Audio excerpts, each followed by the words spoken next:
104.7 The Cave plays pure classic rock. 104.7 The Cave, Mike the Intern, Jay Stevens. It's Wednesday when we dance the night away. Rip It Apart Wednesday. The subject today, Dance the Night Away by Van Halen. Oh, man. Classic. So you're a LA boy Yes. in the 80s. Did you get to see these guys early on? No, I didn't see them early on. I was in, when they came out, I probably told you, I think we even talked about this on the air, my Van Halen experience. I was in Hawaii with my dad, and he put a cassette in, and it was Van Halen 1. And he told me, check this guitar player out. And that's what started it. I was a young lad. I was probably 9 or 10. I think everyone in the world was saying, check this guitar player out. Yeah, he was the big thing in Hollywood, you know. And then my high school years were definitely a very heavy Eddie influence on my locking myself in the room and learning to play guitar. You're not alone on that one for sure. And you know what's interesting about Van Halen, in my opinion, is that it took so long for them to get signed. I mean, their debut album didn't come out till '79, where they get together in like '74 or something like that. And then Gene Simmons like signed him to his label thing, and then he tried to shop him around, but couldn't do anything with it. And the guys were very suspect because they thought that Gene Simmons was just trying to steal Eddie for Kiss. Yeah, which wouldn't have been a bad gig either. But that? Yeah, but Diamond Dave, if you're a guitar player, how could you not want Diamond Dave on the side of you? Come on. Singers trump all. Doesn't matter how good you are on guitar.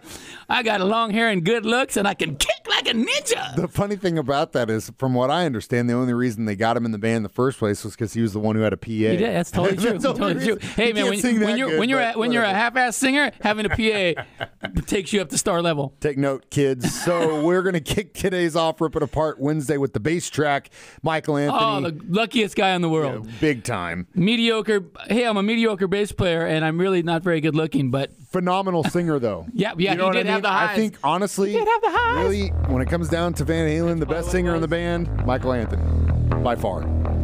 Listen, just like anything and everything Michael Anthony right did. Right time, right place. Early on in Van Halen was just straight eighth notes. Yep. And just weird kind of... Boom. But man, could you talk about just being able to just get trashed? Yeah, that's why. Because look at how simple this stuff is, man. That's why the Jack Daniels was there. We'll continue to dance the night away. Rip It Apart Wednesday. Mike the Intern, Jay Stevens on the way next on 104.7 The Cave.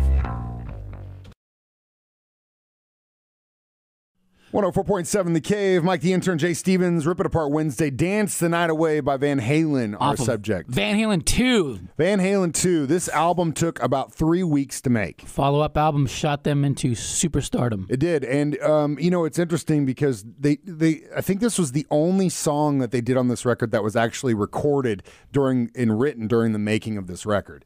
Because they had so much material. All the rest was leftovers? Everything was demos or early versions of songs. Wasn't there a cover or two on here, too? All the first... Linda Ronstadt or something like that? Yeah, the first... Right? No, I swear, right? It's Linda Ronstadt. You're no good, right? You're no good. Yeah, Jay Stevens, this is Van Halen, man. That's a Clint Ballard song. But, yeah, she Linda Ronstadt made it famous, though? Is that what it is? All right, cool. I think Diamond Dave referred to it as Linda Ronstadt's song. That's the only reason I think that's probably... They probably had no idea who Clint Ballard was. They just knew it was... Exactly.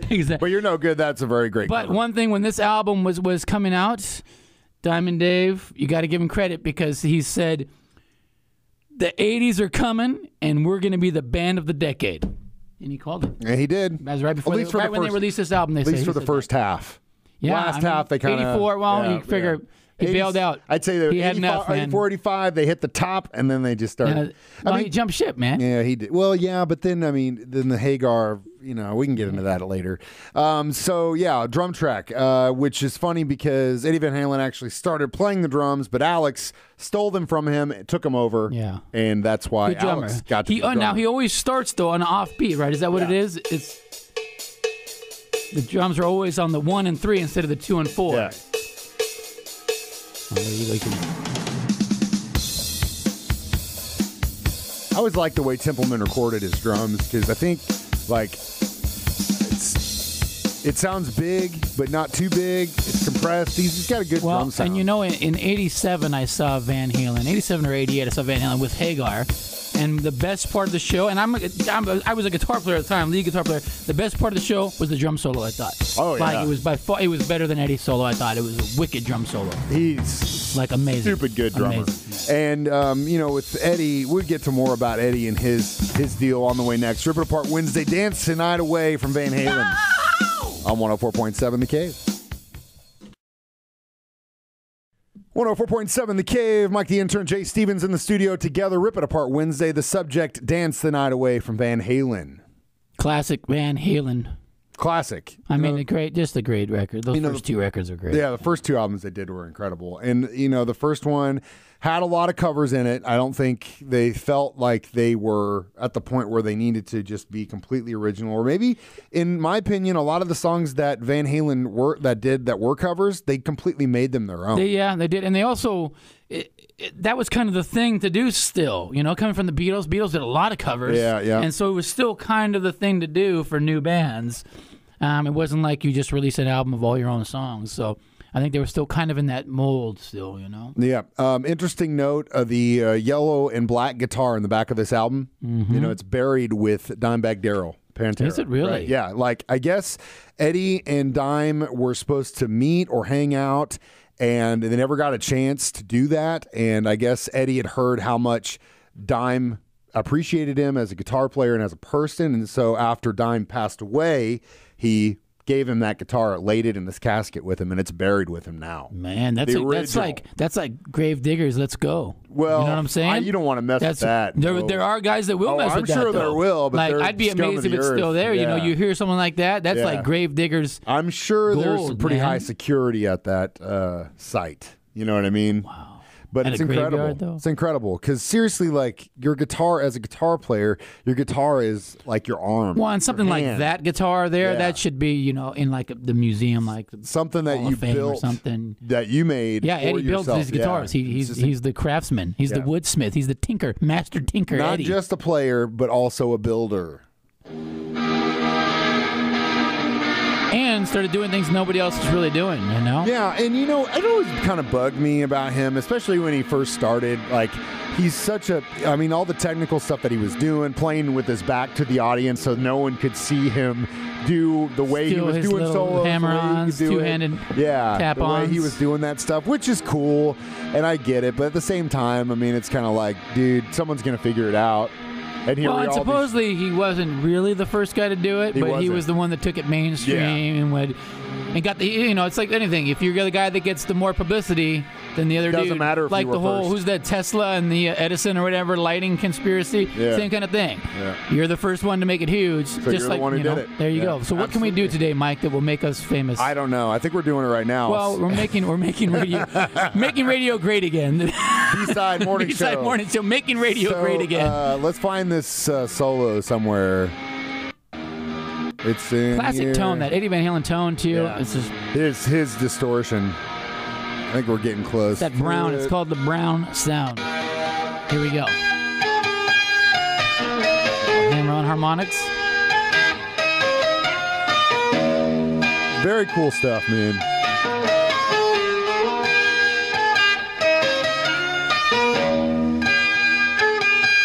Really ahead of its time too. Yeah. That sounds so cool, and it's so buried in the mix that you can't really hear it. With the harmonies and stuff, it was just the right band at the right time. It's like one of those things. There's that happens a lot. Can't say it better Beatles, myself. Guns N' Roses, right band at the right time. Van Halen, same deal. Poison. Although you really don't want to admit it, but I'm serious. I'm not gonna. They were the right band at the right Black time. Sabbath. A lot of other bands. So who's next now? Who's the next band at the right time? Yeah, I know, right? Could be you, kids listening right now. You could be the next right band at the right time. As Dave Grohl says, you're going to get in the garage and you're going to suck and you're going to be horrible, but you're eventually going to get good, and you could be the band to change the world. Yeah, like Nirvana, right band, right time. Yeah, very true. We'll get to the conclusion. Rip It Apart Wednesday on the way next on 104.7 The Cave.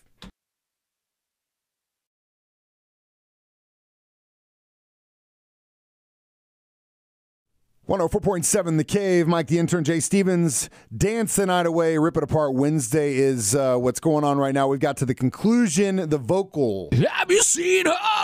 That's right. There's a Diamond Dave, man. lot of processing on this. Oh man, Diamond Dave. It's just What could, you know, the prototype frontman, you know? It was Robert Plant, and then it was Diamond Dave. I've been in bands with guys that couldn't really sing that great, but if they had the stage presence that you require, and the swagger. I'll pick stage presence over vocal ability any day. The swagger. And also the confidence. Like when I teach my singer kids at School of Rock, half the battle is the confidence. Absolutely. The skill will come. If you have the confidence and you're like, yeah, I can do this. Boom, that's it. You're a good singer. You're absolutely right. It can be done. Have you seen? There he is. So fat and pretty, moving with a style and ease, and I feel love from across the room. Wow. It's love in the signature. That scream. And you feel bad because it almost sounds like he's got a cold when he's recording this. You hear his nose? Won't you? Listen to his nose. It kind of sounds a little stuffy. Pretty stuffed up. Raw. Yeah, pretty stuffed Feel bad. up. Why record a record when you have a cold? You know, what's that? Is it Nikki Sixx's story about how in his biography, or Vince Neil, it's one of the dudes from Motley Crue, and they're talking about like when they figured out that they had made it, they went and were partying with David, and they go to his house, and there is some rock and roll powder on this table in front of him, and behind him he has this giant mirror. I mean, just enormous. Think the biggest mirror you can think of. And I guess at some point the mirror crashes. Roth, instead of trying to run for his life and not get hit by the mirror, he doesn't care about that. He wants to protect his rock and roll powder and jumps on top of it to save it.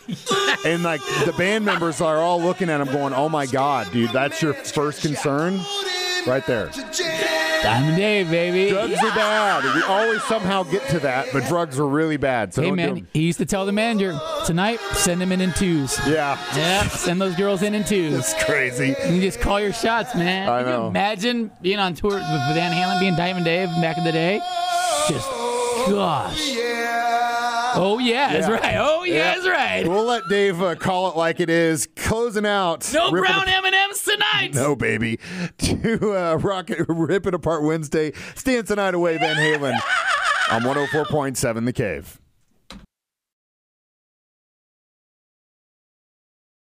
104.7 The Cave plays pure classic rock.